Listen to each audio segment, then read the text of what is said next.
verdad que un largo recorrido de experiencias, de trabajo con actores del sistema judicial, con trabajadores sociales, pero sobre todo hemos tenido también yo creo, aspectos muy concretos, ¿no? De lo que es este acompañamiento que se viene haciendo día tras día, año tras año, en este caso de Niñez Sin Rejas, con los adolescentes y sus familias y comunidades.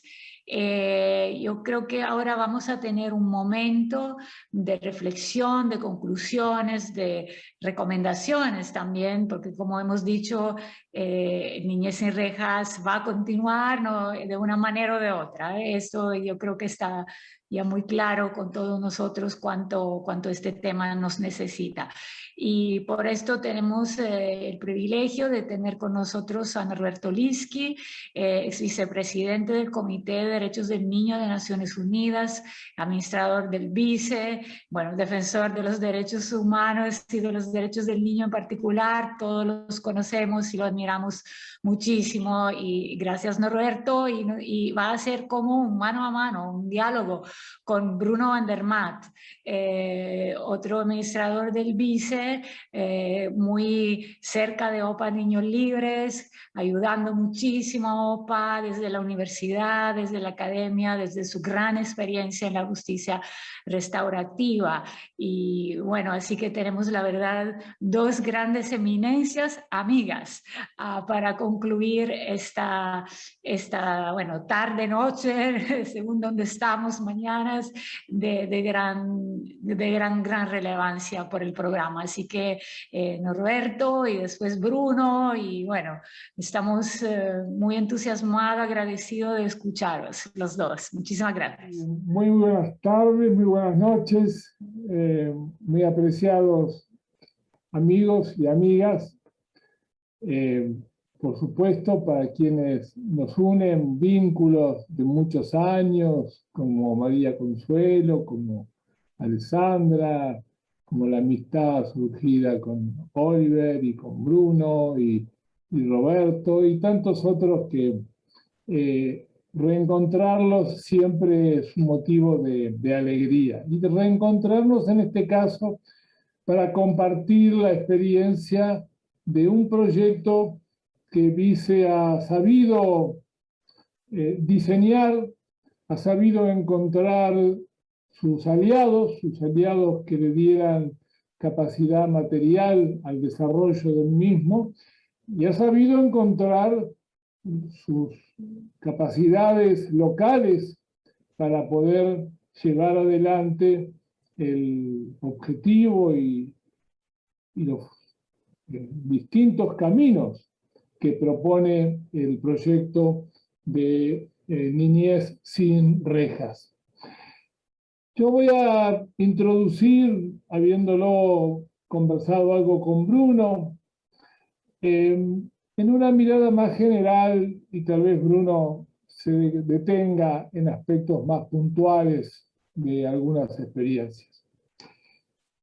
Mi primera impresión de esta mirada general es que el proyecto conecta con una realidad de nuestra adolescencia, con un sector de nuestra adolescencia latinoamericana que está clamando en silencio la revisión de las prácticas tradicionales respecto al conflicto con la ley penal.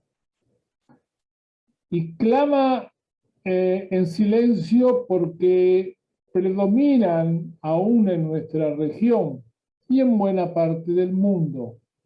Ocurre algo parecido.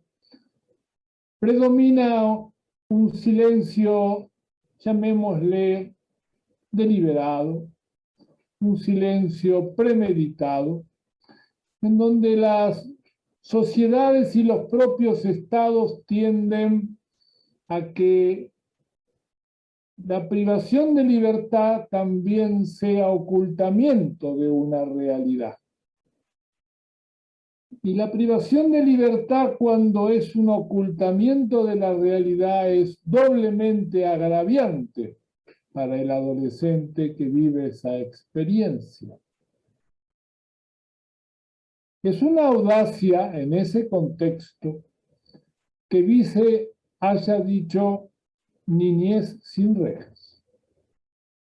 En un contexto donde quienes llegan a detrás de las rejas son jóvenes estigmatizados, pero no solamente estigmatizados porque están detrás de las rejas, han sido excluidos en general de procesos de integración social, educativa, comunitaria. Han visto la pobreza y la miseria acompañando su crecimiento con bajos niveles de respuesta por parte del Estado y a veces de la propia sociedad.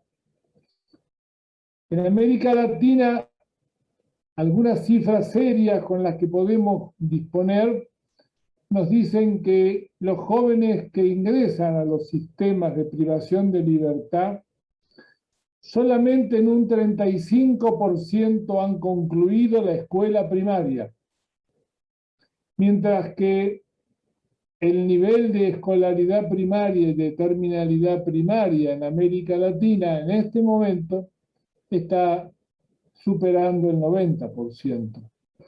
Es decir, estamos hablando de un sector de la adolescencia que no llega a la exclusión porque está detrás de las rejas. Antes ha vivido procesos de exclusión. Y lo dijo, creo que fue María Consuelo, y si no me disculpa la tutoría de la autoría de esto, creo que fue la compañera de Guatemala, cuando el adolescente llegó al conflicto con la ley penal y lo recibe el Estado y es casi como que el Estado reaparece luego de haberlo abandonado mucho tiempo. Y reaparece mostrándole la cara más dura, más oscura, menos amigable. Y frente a esto, el proyecto y sus socios locales en cada uno de los países y de las realidades, Cometa y OPA en Perú, en los dos distintos espacios geográficos, en Guatemala, como fue presentado, en Colombia, con la historia y el respeto que merece la larga condición de compromiso de la congregación de los terciarios capuchinos, hemos podido encontrar elementos comunes, de los que quisiera destacar algunos. En primer lugar, es posible construir medidas no privativas de la libertad. Es posible reducir la judicialización penal de los jóvenes si creamos condiciones en los procesos en los cuales progresivamente es víctima del despojo de derechos. Si actuamos tempranamente, es posible reducir la judicialización. Pero también es posible construir estrategias no privativas de la libertad cuando el proceso de judicialización penal resulta imprescindible de aplicar. Pero para poder crear condiciones para la efectiva realización de las medidas no privativas de la libertad, necesitamos actores sociales que puedan incidir y crear condiciones políticas favorables para que los intérpretes que aplican las leyes respectivas de la justicia penal juvenil reconozcan en las medidas no privativas de libertad, en las medidas socioeducativas, reconozcan una ventaja sobre la privación de la libertad. Alguien ha dicho que esto no es solamente encontrar respuestas programadas, sino que también necesita ser innovadoras, creativas. Y así como se ha presentado al deporte y al arte como instrumentos de una resiliencia dentro de las circunstancias de privación de libertad, también se ha podido demostrar que los logros de las medidas no privativas de libertad es cuando el Estado, asociado a la sociedad civil, organiza sus equipos de tal manera de acompañar a ese adolescente en su experiencia de adecuarse a las medidas que se le ha dictado en el ámbito comunitario no privativas de la libertad. Ahora, ¿qué pasa a la inversa? ¿Qué pasa cuando se dictan medidas no privativas de la libertad, pero no hay compromiso de acompañar al adolescente? Es muy probable que esa medida no tenga el éxito esperado. ¿Y cuál será el efecto social y el efecto institucional de un objetivo no logrado?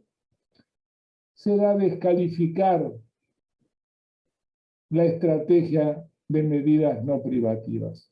Por lo tanto, es imprescindible, como el proyecto lo ha demostrado, que cuando avanzamos en el camino de niñez sin rejas y lo llevamos al plano de las medidas no privativas, estemos a su vez contemplando la necesidad de contar con un esfuerzo real, efectivo, comprometido, con capacidades técnicamente dotadas que acompañen y se comprometan con ese adolescente en el trayecto que continúa. De ese modo no regresará al conflicto con la ley penal. Si es abandonado a su suerte, es probable que tenga una situación que lo vuelva a complicar. Por lo tanto, tenemos por delante el desafío que es el Estado y sus socios en la sociedad civil creando condiciones para favorecer la implementación de las medidas no privativas. El tercer elemento que quisiera señalar es que todas las experiencias pusieron en evidencia la potencialidad de los adolescentes, las capacidades individuales y colectivas, las potencialidades de conectarse con sus propios intereses, pero también con los intereses colectivos, con el deseo de ser parte de proyectos superadores, con el deseo de no encontrarse encerrados en sus circunstancias temporarias de conflicto con la ley penal y en todo caso verse como deportista y no delincuente, diría Roberto. No es pequeño este comentario, porque lo que estamos diciendo que es posible trabajando sobre las potencialidades, reafirmar las mejores identidades de cada adolescente, aún con historias que le preceden al conflicto con la ley penal, que sean historias duras, de despojo, de pérdidas, pero ese potencial se recupera si hay una voluntad política, institucional, de llevar adelante iniciativas como acá se han presentado. Y yo quiero destacar que el proyecto ha ido de manera directa o indirecta, habiéndolo escrito o se escribió con el tiempo, pero ha ido a buscar el potencial de los adolescentes. No solamente ha ido a mirar las rejas y tratar de abrirlas, ha ido a mirar a los jóvenes en sus historias y en sus capacidades de que puedan valerse de lo mejor de sus propias historias, individuales y colectivas. Por eso cuando aparece el campo de la resiliencia, vinculado con lo restaurativo, el siguiente punto al que quiero dedicarle alguna reflexión, en realidad es una dimensión superadora de ambas, de la resiliencia y de la restaurativa. Cuando se conectan, ambas se potencian. Ambas encuentran las posibilidades que por separado también tienen virtudes y valores, pero articuladas, pareciera que los logros a los que puede aspirar individual o colectivamente son muy superiores. Quiero decir con esto, todos sabemos que un proceso restaurativo, y me parece muy bien como lo ha presentado el equipo de Colombia, el equipo de los terciarios capuchinos, hay una cultura de la visión restaurativa, hay acciones restaurativas, pero hay sobre todo, y me parece a mí fundamental, hay estrategias restaurativas, es decir, miradas integrales de lo restaurativo. Y lo restaurativo conectado con la perspectiva de la resiliencia, tanto individual como colectiva.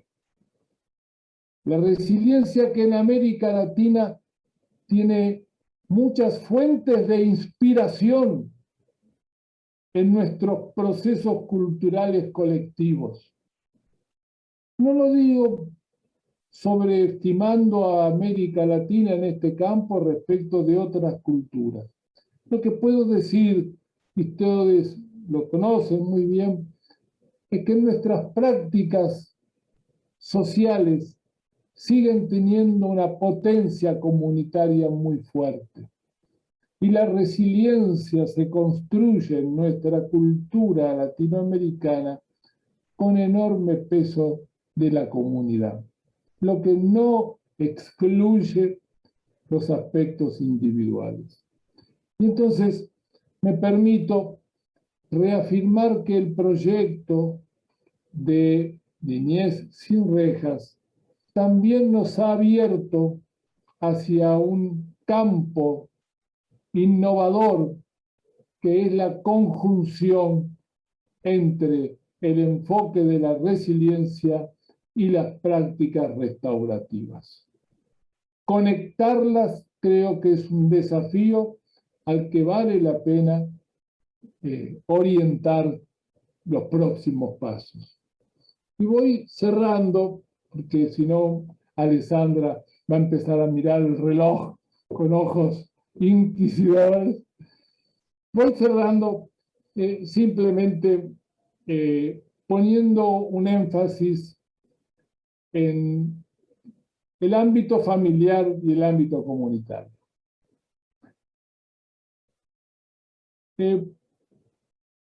No hace mucho tiempo, cuando el Papa Francisco visitó Bolivia, se reunió con los movimientos populares de América Latina. Y los escuchó. Y escuchó sus historias, sus desafíos, sus realidades complejas en la economía, en la organización de sus respectivas comunidades. Y el Papa Francisco, en esa oportunidad,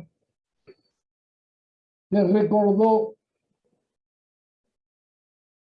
que hay un Dios que nos acompaña, pero además hay 3 T con las que tendríamos que familiarizarnos más.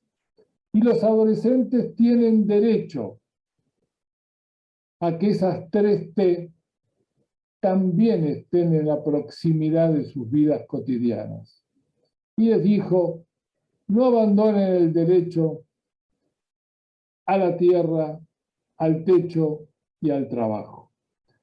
Yo creo que en el marco de esta realidad, algunas oportunidades que combinan la fe con la religiosidad popular, con los esfuerzos de las organizaciones comunitarias y con estados que democráticamente estén presentes para proteger y valorar y promover derechos, tenemos muchas posibilidades de seguir reduciendo el número de adolescentes que ingresen al sistema penal, o cuando esto ocurra, las condiciones con las cuales se viva esa experiencia representen un signo de respeto a su dignidad humana.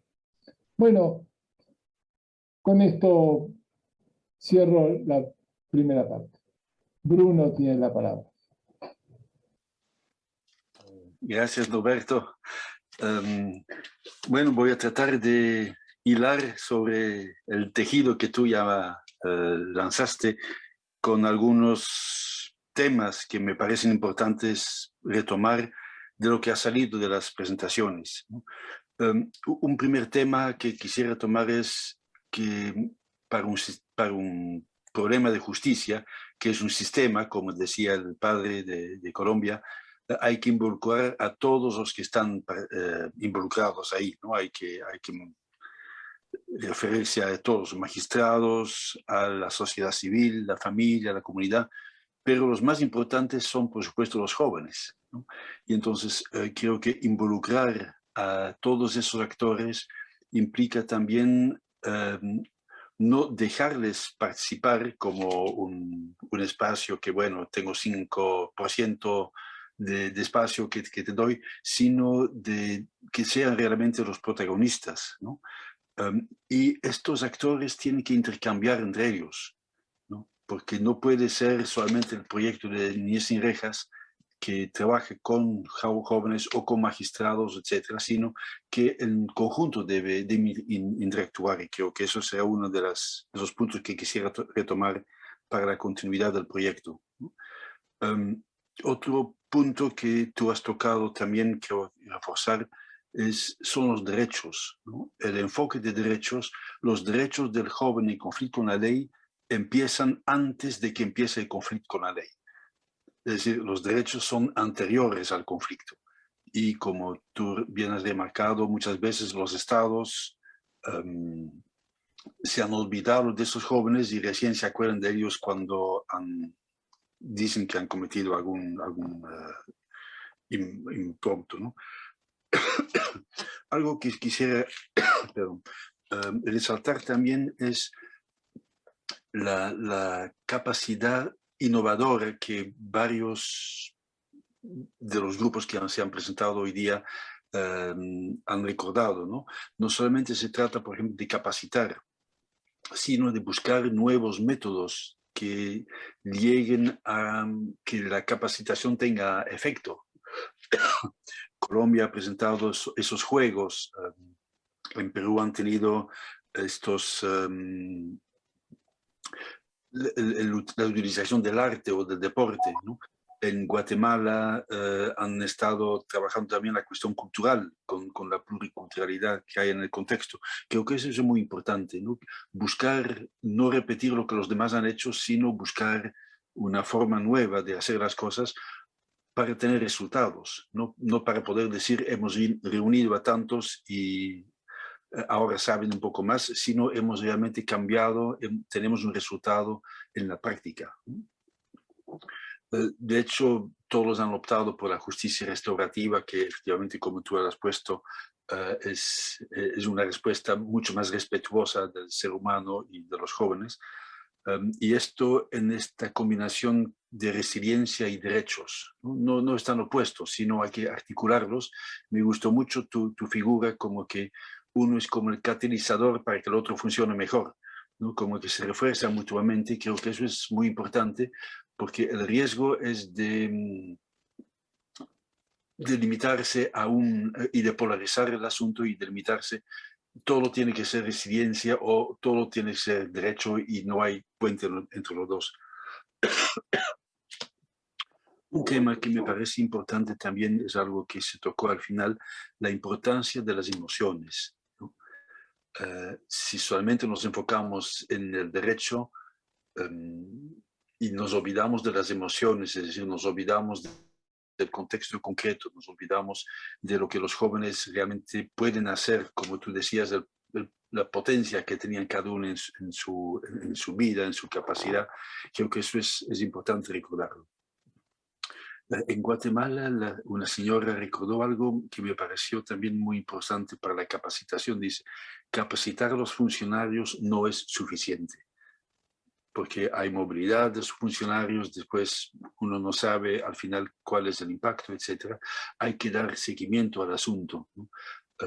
Y esto es algo que ahora habrá que ver cómo se continúa con todos esos proyectos para ver qué seguimiento se le puede dar. Y con esto ya llego a un punto más o menos de continuidad, cómo dar continuidad.